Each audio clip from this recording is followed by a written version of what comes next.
It is this time of year again when the world, through the Unite campaign, draws attention to gender-based violence through the observance of 16 Days of Activism against gender-based violence, which begins on November 25th, the International Day for Elimination of Violence Against Women, and ends on December 10th, Human Rights Day.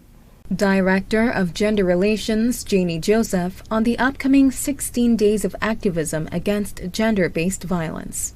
The UN-led observance is used by organizations and activists to spotlight the social issue and strategize effective campaigns on the prevention and elimination of violence against women and girls. Joseph says the sensitive topic of sexual assault will receive attention. The theme selected for this year's observance is Orange the World, Generation Equality Stands Against Rape.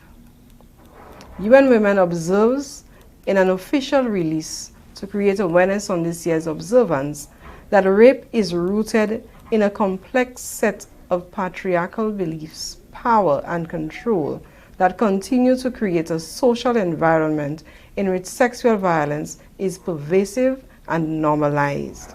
Exact numbers of rape and sexual assaults are notoriously difficult to confirm due to frequent latitude and immaturity for perpetrators, stigma towards survivors, and their subsequent silence. Joseph says that since the adoption of the Beijing Platform for Action 24 years ago, which identified 12 areas of urgent action to attain equality and opportunities for women and men, girls and boys, the St. Lucian government has adopted several measures to aid victims of domestic abuse. However, despite these initiatives, gender-based violence persists.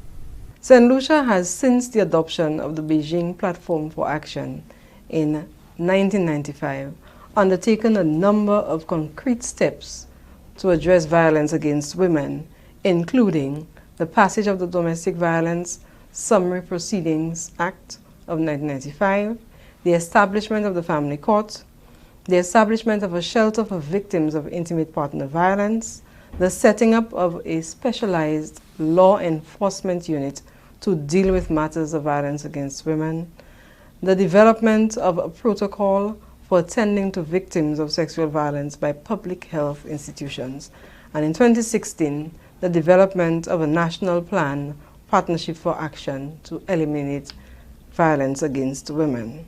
The director says that following a consultative process with stakeholders, 5 actions were identified to reduce the incidence of gender-based violence. Equality and non-discrimination under the law and access to justice. 2, access to affordable quality health care, including sexual and reproductive health and reproductive rights. 3, poverty eradication, agricultural productivity. 4, quality education and training, and the lifelong learning for women and girls. And 5, changing negative social norms and gender stereotypes. In March 2019, a national consultation on gender-based violence was conducted at the Bay Gardens Hotel over a 2-day period, which focused on a review of the achievements, setbacks, and challenges of implementing the Beijing Declaration and Platform.